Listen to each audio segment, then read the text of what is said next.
১৯৪৯ সালের ২৩ জুন ঢাকার রোজ গার্ডেনে যে দলটির জন্ম হয়েছিল, যারা ৫২-র ভাষা আন্দোলন, ৬৬-র ৬ দফা, ৬৯-এর গণঅভ্যুত্থান আর ৭১-এর মহান মুক্তিযুদ্ধের নেতৃত্ব দিয়ে একটি স্বাধীন দেশের জন্ম দিয়েছিল, সেই বাংলাদেশ আওয়ামী লীগ আজ দাঁড়িয়ে আছে তার ইতিহাসের সবচেয়ে বড় অস্তিত্বের সংকটে।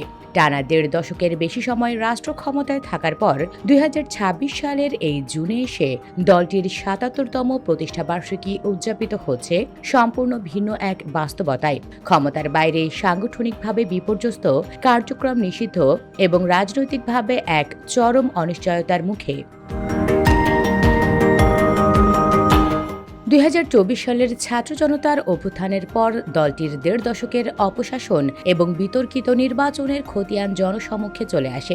বর্তমান অন্তর্বর্তী সরকারের আমলে দল ও এর ছাত্র সংগঠন নিষিদ্ধ হওয়ার পর আওয়ামী লীগের রাজনীতি এখন পুরোপুরি ভার্চুয়াল মাধ্যম নির্ভর। প্রতিষ্ঠাবার্ষিকী উপলক্ষে দেশের বিভিন্ন জায়গায় আত্মগোপনে থাকা নেতাদের ডাকে কিছু ঝটিকা মিছিল হলেও তা সরকারকে বড় কোনো চাপে ফেলতে পারেনি। উল্টো ঢাকার রাস্তায় ১৮,০০০-এরও বেশি পুলিশ এবং সেনাবাহিনী মোতায়েনের প্রস্তুতি বলে দেয় পরিস্থিতি কতটা থমথমে। রাজনৈতিক বিশ্লেষকরা বলছেন, দলটির সামনে এখন দ্বিমুখী চ্যালেঞ্জ। একদিকে আইনি ও রাজনৈতিকভাবে টিকে থাকা, অন্যদিকে হারিয়ে যাওয়া জনসমর্থন ফিরিয়ে আনা। আওয়ামী লীগের গত ৪ দশকের ইতিহাস মূলত শেখ হাসিনারই ইতিহাস। ১৯৮১ সালে বিভক্ত ও নেতৃত্ব সংকটে ভোগা দলের হাল ধরেছিলেন তিনি। তার নেতৃত্বেই ২১ বছর পর ১৯৯৬ সালে ক্ষমতায় ফেরে দল, আর ২০০৮-এর পর টানা ১৫ বছর দেশ শাসন করে। কিন্তু এই অতিকেন্দ্রিক নেতা নির্ভরতাই আজ দলটির জন্য কাল হয়ে দাঁড়িয়েছে। সিদ্ধান্ত গ্রহণের একক কেন্দ্রবিন্দু শেখ হাসিনা হওয়ায় তার অনুপস্থিতিতে পুরো দল আজ কার্যত নেতৃত্ব শূন্য। বাংলাদেশের ইতিহাসে তিনি একমাত্র প্রধানমন্ত্রী যিনি ক্ষমতা হারানোর পর এভাবে দেশ ছাড়তে বাধ্য হয়েছেন। দলের শীর্ষ নেতারা আজ হয় কারাগারে, না হয় আত্মগোপনে কিংবা দেশের বাইরে। ইতিহাসে সব সময় কোনো রাজনৈতিক দলের স্থায়ী সম্পদ থাকে না। ২০০৯ থেকে ২০২৪ পর্যন্ত আওয়ামী লীগ দেশের ইতিহাসে সবচেয়ে দীর্ঘ সময় ক্ষমতায় ছিল। কিন্তু একই সাথে ২০১৪, ২০১৮ এবং ২০২৪ সালের বিতর্কিত নির্বাচন দলটির রাজনৈতিক বৈধতাকে প্রশ্নবিদ্ধ করেছে।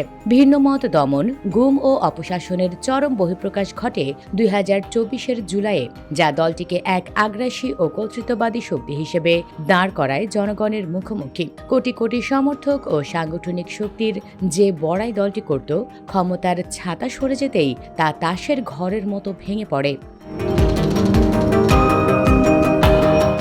এই ঐতিহাসিক সন্ধিক্ষণে দাঁড়িয়ে আওয়ামী লীগের সামনে এখন পথ কয়টি? রাজনীতি বিশ্লেষকেরা মূলত ৪টি সম্ভাব্য পথের কথা বলেছেন। প্রথম পথ, দীর্ঘস্থায়ী কোণঠাসা অবস্থা। আইনি জটিলতা ও মামলার বেড়াজালে দলটির পুনর্গঠন বহু বছর ঝুলে থাকা। দ্বিতীয় পথ, অভ্যন্তরীণ সংস্কার। শেখ হাসিনা নির্ভর কাঠামো থেকে বের হয়ে নতুন প্রজন্মের নেতৃত্বকে সামনে আনা এবং অতীতের ভুলের জন্য প্রকাশ্যে আত্মসমালোচনা করা। তৃতীয় পথ, বিভাজন বা ভাঙন। অতীতেও আওয়ামী লীগ ভেঙেছে। এর চরম সংকটে নেতৃত্ব সংকটের জেরে দলটির আবার খণ্ডবিখণ্ড হওয়ার ঝুঁকি উড়িয়ে দেওয়া যায় না। চতুর্থ পথ, রাজপথের সুযোগ খোঁজা, অর্থাৎ বর্তমান সরকারের কোনো বড় ভুল বা প্রধান রাজনৈতিক দলগুলোর মধ্যকাল ফাটলের সুযোগ নিয়ে আবার রাজনীতিতে ফেরার চেষ্টা করা। আপাতদৃষ্টিতে দলটির বর্তমান ভার্চুয়াল নেতৃত্ব এই পথেই হাঁটছে।